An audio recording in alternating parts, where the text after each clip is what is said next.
जागृत हैं, जिसने इनको ललकारा उसका सर्वनाश हुआ। जिसने कहा ये मेरी ज़मीन पर, हमने कहा भाई माँ की ज़मीन पर तुम हो कि तुम माँ की ज़मीन पर हो। ये भी विशेषता है, इस वृक्ष के पत्ते नहीं झड़ते हैं। अच्छा, ये हमेशा हरा रहता है। देवरिया जिला में। आप देवरिया जिला से आई हैं? अच्छा।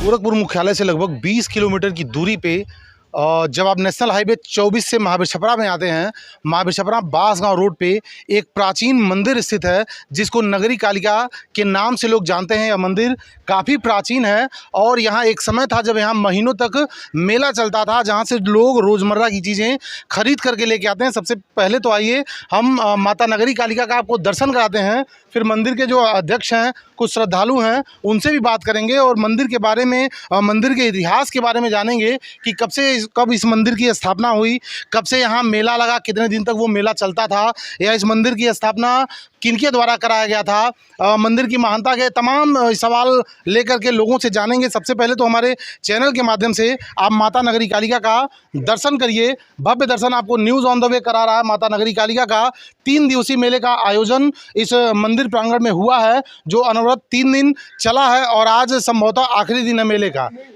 आज मेले का दूसरा दिन है, एक दिन और मेला रहेगा, कल एक दिन और मेला रहेगा। ये तमाम श्रद्धालु बैठे हुए हैं, यहाँ लोग आते हैं, माता को कढ़ाई चलाते हैं। 3 दिन का मेला, 3 दिवसीय मेले का आयोजन यहाँ किया गया है। ये तमाम श्रद्धालु गण हैं। ये चाचा जी से मंदिर के बारे में कुछ जानते हैं। फिर स्वतंत्रता संग्राम सेनानी, महान क्रांतिकारी नेताजी सुभाष चंद्र बोस के परम खास चोपड़ा दास यहाँ महीनों अकेले रहे हैं। अच्छा। अकेले, और दूध वाले जो ग्वाले थे इनको दूध उपलब्ध करा देते थे, भोजन नहीं करते थे, सुबह शाम दूध लेते थे। जब किसी ने बताया कि नहीं एक आदमी आया बाहर से डिवाइस लेके बात करता है, तो पुलिस गोरखपुर से आई, इनको पकड़ ले गई। पकड़ने के बाद छूटे, ये कोई सबूत मिला नहीं।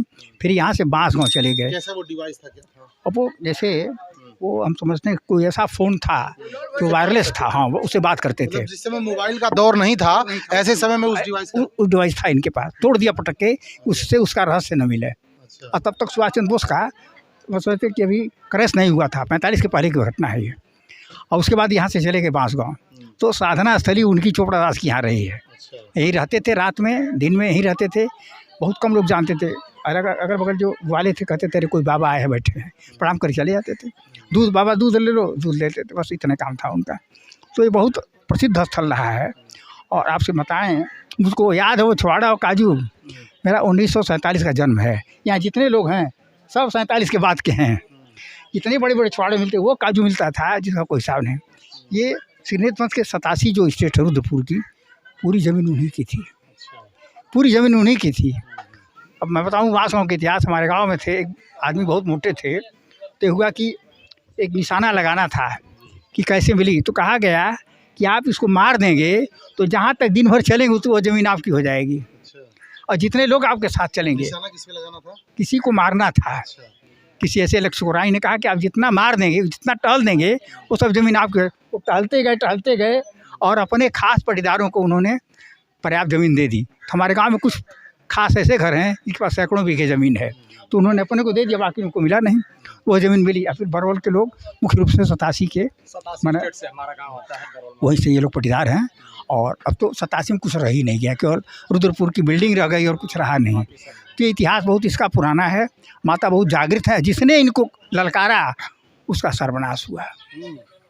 जिसने कहा ये मेरी ज़मीन पर, हमने कहा भाई माँ की ज़मीन पर तुम हो कि तुम माँ की ज़मीन पर हो। माँ तेरी ज़मीन पर नहीं है, माँ की ज़मीन पर तुम हो। जब अहंकार आया तो बड़े बड़े, रजनीश एक नाम था, रजनीश यादव, यहीं आया, मीटिंग थी, कहा कह रहे जब सपा सरकार आएगी तो हम देखेंगे। कहा जब आएगी सपा सरकार तब देखोगे।